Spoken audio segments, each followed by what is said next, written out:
Hi guys, this is Prasad Shetty. ಇವತ್ ನಾನು ಬಂದಿರೋದು ರಾಜಾಜಿನಗರದಲ್ಲಿರುವಂತಹ ಒಂದು ಗ್ರೌಂಡ್ಗೆ. ಆಕ್ಚುಲಿ ಇದೊಂದು ಸ್ಕೂಲ್ ಗ್ರೌಂಡ್. ಇದು ಬಂದ್ಬಿಟ್ಟು ರಾಜಾಜಿನಗರದಲ್ಲಿರೋದು. ಆಕ್ಚುಲಿ ನಾನು ಇವತ್ತಿನ ಬ್ಲಾಗ್ ಇಲ್ಲೇ ಮಾಡ್ಬೇಕು ಅಂತ ಬಂದಿರೋದು. ನಾನ್ ಬರ್ಬೇಕಾದ್ರೆ ಇವತ್ತು ಸ್ಯಾಟರ್ಡೆ ಆಗಿರೋದ್ರಿಂದ ಬಂದ್ಬಿಟ್ಟು ಆಲ್ರೆಡಿ ಎಲ್ಲ ಮಕ್ಕಳು ಮನೆಗೆ ಹೊರಟಿದ್ರು. ಇವತ್ತಿನ ಬ್ಲಾಗ್ ನಾನು ಇವಾಗ ಸ್ಟಾರ್ಟ್ ಮಾಡ್ತಾ ಇದ್ದೀನಿ. ಇವತ್ ನಾನು ಬಂದಿರೋದು ರಾಜಾಜಿನಗರದಲ್ಲಿರುವಂತಹ ಒಂದು ಸ್ಕೂಲ್ ಗ್ರೌಂಡ್ಗೆ. ಇದು ಬಂದ್ಬಿಟ್ಟು ನಮ್ ರೂಮ್ ಹತ್ರದಲ್ಲೇ ಇರೋದು. ಬೇರೆ ಬೇರೆ ಕಡೆ ನಾನು ಬ್ಲಾಗ್ ಶೂಟ್ ಮಾಡಕ್ ಹೋಗ್ತಾ ಇದ್ದೆ. ಯಾಕೆ ಇಲ್ಲಿಗೆ ಬರ್ಬಾರ್ದು ಅಂತ ಹೇಳಿ ಇವತ್ ನಾನು ಇಲ್ಲಿಗೆ ಬಂದಿರೋದು. ನಾನು ಇಲ್ಲಿ ಬರ್ಬೇಕಾದ್ರೆ ಮಕ್ಕಳೆಲ್ಲ ಇಲ್ಲಿ ಆಟ ಆಡಕ್ ಶುರು ಮಾಡಿದ್ದು. ಇಲ್ಲಿ ಬ್ಲಾಗ್ ಶೂಟ್ ಮಾಡ್ತಿರ್ಬೇಕಾದ್ರೆ ಇಲ್ಲಿ 2 ಮಕ್ಕಳು ಬಂದ್ಬಿಟ್ಟು ಸೈಕಲ್ಗೋಸ್ಕರ ಹೊಡೆದಾಡ್ತಾ ಇದ್ವು. ನಾನು ಆ ಮಕ್ಕಳನ್ನ ಮಾತಾಡ್ಸಿದಾಗ ಆ ಮಕ್ಕಳು ಬಂದ್ಬಿಟ್ಟು ಹಿಂದಿಯಲ್ಲಿ ಮಾತಾಡ್ತಾ ಇದ್ವು. ನನ್ಗೆ ಅಲ್ಪ ಸ್ವಲ್ಪ ಅರ್ಥ ಆಗಿದ್ದೇನು ಅಂತ ಹೇಳಿದ್ರೆ ಅವಾಯ್ಡ್ ಬಂದ್ಬಿಟ್ಟು ಬ್ರದರ್ ಅಂಡ್ ಸಿಸ್ಟರ್ ಅಂತ. ಮತ್ತೆ ನಾನು ಸುಮ್ಮನಾದೆ, ಜಾಸ್ತಿ ಮಾತಾಡೋಕೆ ಹೋಗಿಲ್ಲ. ಮತ್ತೆ ಫೈಟಿಂಗ್ ಅಂತೂ ಚೆನ್ನಾಗಿತ್ತು ನೋಡೋದಕ್ಕೆ.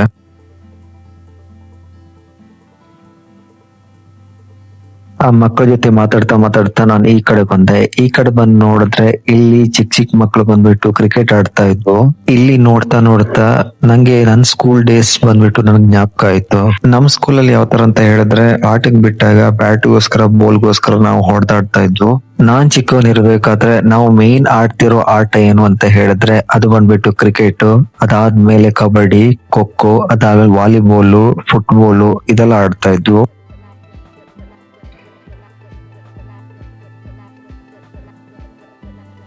ನಾನ್ ಬಂದ್ಬಿಟ್ಟು ಬ್ಲಾಗ್ ಶೂಟ್ ಮಾಡ್ತಾ ಇರ್ಬೇಕಾದ್ರೆ ಸ್ಕೂಲ್ ಕೂಡ ಬಿಡ್ತು. ಹಾಗೆ ಬಂದ್ಬಿಟ್ಟು ಮಕ್ಕಳೆಲ್ಲ ಒಂದ್ರ ಹಿಂದೆ ಒಂದೇ ಮನೆಗೆ ಹೋಗೋಕ್ ಶುರು ಮಾಡೋದು. ಹಾಗೆ ಕೆಲವು ಮಕ್ಕಳು ಬಂದ್ಬಿಟ್ಟು ಅಲ್ಲೇ ಗೇಮ್ ಕೂಡ ಆಡ್ತಾ ಇದ್ವು ಗ್ರೌಂಡ್ ಅಲ್ಲಿ.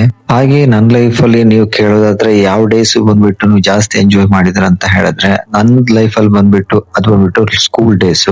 ಯಾಕಂತ ಹೇಳಿದ್ರೆ ಆ ಡೇಸ್ ಅಲ್ಲಿ ಬಂದ್ಬಿಟ್ಟು ಅಷ್ಟು ಮೆಚುರಿಟಿ ಇರ್ಲಿಲ್ಲ. ಆವಾಗ ಬಂದ್ಬಿಟ್ಟು ಆಟ ಆಡೋದು, ಓದೋದು ಎರಡು ಬಿಟ್ರು ಮತ್ತೆ ಯಾವ್ದು ತಲೆಯಲ್ಲಿ ಇರ್ಲಿಲ್ಲ. ನೀವಿಲ್ಲಿ ದೂರದಲ್ಲಿ ನೋಡ್ತಾ ಇರ್ಬೋದು ಹೇಗೆ ಒಬ್ರ ಹಿಂದೆ ಒಬ್ರು ಓಡ್ತಾ ಇದ್ದಾರೆ ಅಂತ.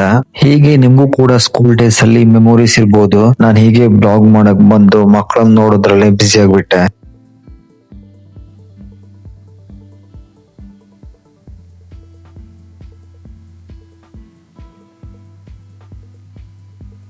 ಅದೇ ಟೈಮ್ ಅಲ್ಲಿ ಬಂದ್ಬಿಟ್ಟು ನನ್ ಫ್ರೆಂಡ್ ಕೂಡ ಕಾಲ್ ಮಾಡಿದ್ರು. ಪಕ್ಕದಲ್ಲೇ ಇರೋ ಇನ್ನೊಂದ್ ಗ್ರೌಂಡ್ ಅಲ್ಲಿ ಅವನ್ ಬಂದ್ಬಿಟ್ಟು ಆಟ ಆಡ್ತಾ ಇದ್ದ. ಬಾ ಅಂತ ಕರ್ದ. ನಾನ್ ಇವಾಗ ಬಂದೆ. ಇಲ್ಲಿ ಬಂದ್ ನೋಡಿದ್ರೆ ಎಲ್ಲಾರು ಒಂದ್ ಬ್ಯಾಟ್ ಒಂದ್ ಬಾಲ್ ಹಿಡ್ಕೊಂಡು ಆಡೋದ್ರಲ್ಲೇ ಬ್ಯುಸಿ ಆಗ್ಬಿಟ್ಟಿದ್ರು.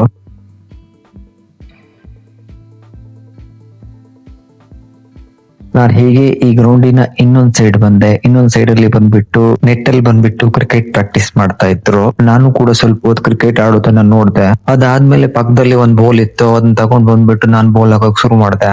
ಕ್ರಿಕೆಟ್ ಆಡದೆ ಸುಮಾರು ಟೈಮೇ ಆಗೋಗಿತ್ತು. ಊರಲ್ಲಿ ಬಂದ್ಬಿಟ್ಟು ನಾನು ಕ್ರಿಕೆಟ್ ಆಡ್ತಾ ಇದ್ದೆ. ಫಸ್ಟ್ ಟೈಮ್ ಬಂದ್ಬಿಟ್ಟು ಬೆಂಗಳೂರಲ್ಲಿ ನೆಟ್ ಅಲ್ಲಿ ಬಂದ್ಬಿಟ್ಟು ಕ್ರಿಕೆಟ್ ಆಡ್ತಾ ಇರೋದು. ಕ್ರಿಕೆಟ್ ಆಡ್ಬೇಕಾದ್ರೆ ಆ ಫೀಲಿಂಗೇ ಬೇರೆ. ನಾನ್ ಬಂದ್ಬಿಟ್ಟು ಲಾಂಗ್ ಟೈಮ್ ಅಲ್ಲಿ ಬಂದ್ಬಿಟ್ಟು ಕ್ರಿಕೆಟ್ ಆಡಿಲ್ದೇ ಇರೋ ಕಾರಣ ಬಂದ್ಬಿಟ್ಟು ಬಾಲ್ ಹಾಕ್ತಾ ಶೋಲ್ಡರ್ ನೋಸ್ಬೋಯ್ತು ನನ್ಗೆ. ಡೈಲಿ ಕ್ರಿಕೆಟ್ ಆಡ್ತಾ ಇದ್ರೆ ನಿಮ್ಗೆ ಏನು ಆಗಲ್ಲ, ಫೀಲ್ ಗೊತ್ತಾಗಲ್ಲ. ಬಟ್ ಯಾವಾಗ್ಲೂ ಫೋಕಸ್ ಅಲ್ಲಿ ಆಡೋಕ್ ಬಂದ್ರೆ ನಿಮ್ಗೆ ಮೈಕೈ ಆಗೋ ನೋವು ಆಗೋದಂತೂ ಸತ್ಯ. ನನಗೂ ಕೂಡ ಹಾಗೆ ಆಯ್ತು.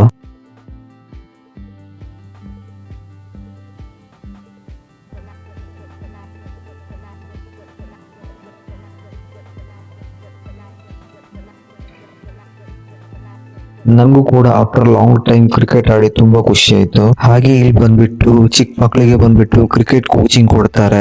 ಇದು ಹುಡುಗ ಆಗಿರ್ಬೋದು, ಹುಡುಗಿ ಆಗಿರ್ಬೋದು, ಎಲ್ಲರಿಗೂ ಬಂದ್ಬಿಟ್ಟು ಇಲ್ಲಿ ಕೋಚಿಂಗ್ ಕೊಡ್ತಾರೆ. ಇಲ್ಲಿರೋ ಮಕ್ಕಳಿಗೆ ಬಂದ್ಬಿಟ್ಟು ಇಲ್ಲಿನ ಕೋಚ್ ಬಂದ್ಬಿಟ್ಟು ವಾರ್ಮ್ ಅಪ್ ಮಾಡಕ್ ಹೇಳಿದ್ರು.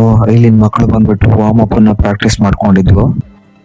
ಹಾಗೆ ನಾನು ಇಲ್ಲಿ ಸುತ್ತ ಇಲ್ಲಿ ಟೈಮ್ ಹೋಗಿದ್ದೆ ಗೊತ್ತಾಗಿಲ್ಲ. ದಿನ ಬೇರೆ ಸಂಜೆ ಆಗಿತ್ತು. ನಾನ್ ಮನೆ ಹೋಗೋ ಟೈಮ್ ಬೇರೆ ಬಂತು. ನಾನು ಇವತ್ತಿನ ಬ್ಲಾಗ್ ಅನ್ನ ಇಲ್ಲಿಗೆ ಮುಗಿಸ್ತಾ ಇದ್ದೀನಿ. ನಿಮ್ಗೆ ಈ ವಿಡಿಯೋ ಇಷ್ಟ ಆಗಿದೆ ಅನ್ಕೊಂತೀನಿ ನಾನು.